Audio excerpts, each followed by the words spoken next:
What's good, y'all? Welcome to another episode of Off the Backboard. I am your host, Eloy Thomas, and today we're just going to be talking about how the in-season tournament has been a huge success for the NBA. So without further ado, let's get right into the video. Now, of course, the in-season tournament has provided us with a lot of great moments so far, whether it be Malik Monk hitting that game winner in that rivalry game against the Golden State Warriors. You have Tyrese Halliburton hitting the Dame time celebration against Damian Lillard. Disrespectful as hell. You also have James Harden getting that revenge win against his former team in the Houston Rockets, getting his first win as a Clipper, hitting that game winner against them. I could go on and on. A lot of moments in this tournament, but the main thing that I'm going to be talking about today is the thing that's, of course, fresh on everyone's minds, this championship game against the Indiana Pacers and the Los Angeles Lakers. So first, I just want to give a huge shout out to this young Indiana Pacers team who just far exceeded the expectations that they had going into this tournament. They had wins against pretty much every single upper echelon Eastern Conference team besides the Orlando Magic, with wins against the Cleveland Cavaliers, the Boston Celtics, Philadelphia 76ers, Milwaukee Bucks. So just huge shout out to them for knocking out all of those Eastern Conference giants to get to this elimination game. Now, for those of you not familiar with the Indiana Pacers, and a lot of you may not be, up until the in-season tournament, they only had one nationally televised game so far, which is criminal. The world needs to see Tyrese Halliburton. But you may be wondering to yourself, how did they manage to take out all of these Eastern Conference giants? So in order to do that, you of course have to have an elite defense, an elite offense, or a mixture of the both. Let me tell you, the Indiana Pacers are not a defensive-oriented team.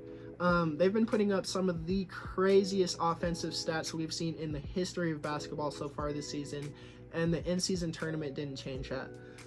Throughout the course of the in-season tournament, they shot 51% from the field as a team, 41% from three on 38 attempts, led the in-season tournament in all sorts of crazy stats, like they were first in points per game, assists per game, offensive rating, fast break points per game.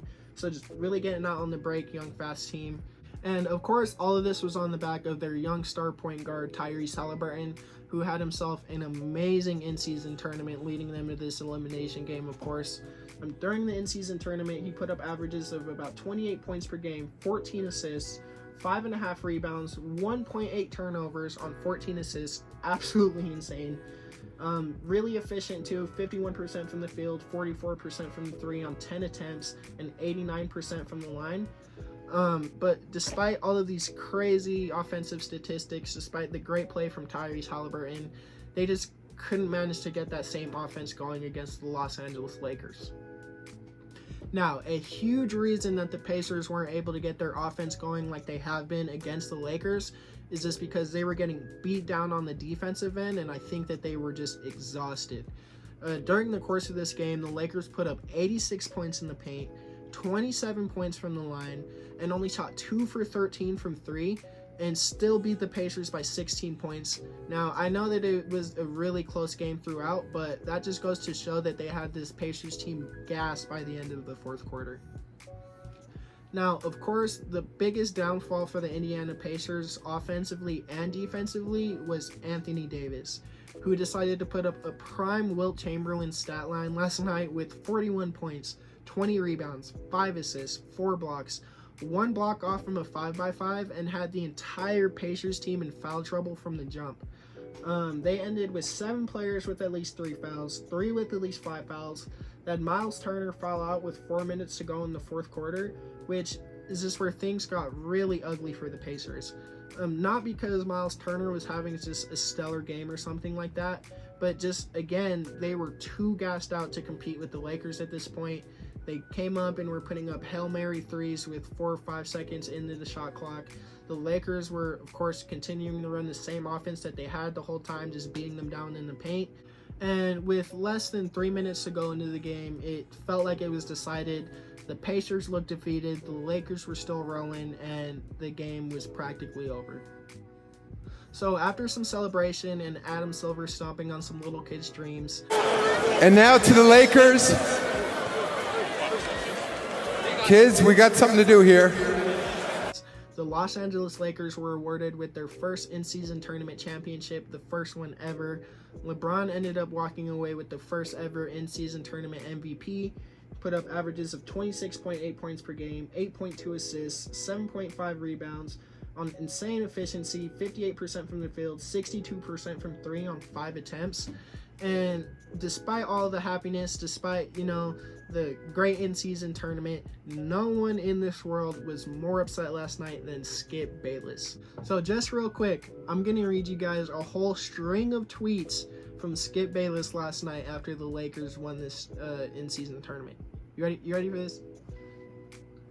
AD's 40-20 won't matter. Neither will AR's 22 in the first half. LeBron will win NBA no matter what. The NBA needs to sell this tournament with LeBron's MVP face on it. LeBron's cup runneth over. Somewhere Jordan is chuckling. Wonder if LeBron will push for a downtown LA parade on Monday. Shocker. LeBron wins MVP. I'm not even going to comment on those. Anyways, I just want to say that this whole in-season tournament was an amazing idea. Adam Silver cooked with this one even more than he cooked those little kids that were just trying to get signatures from their favorite NBA players.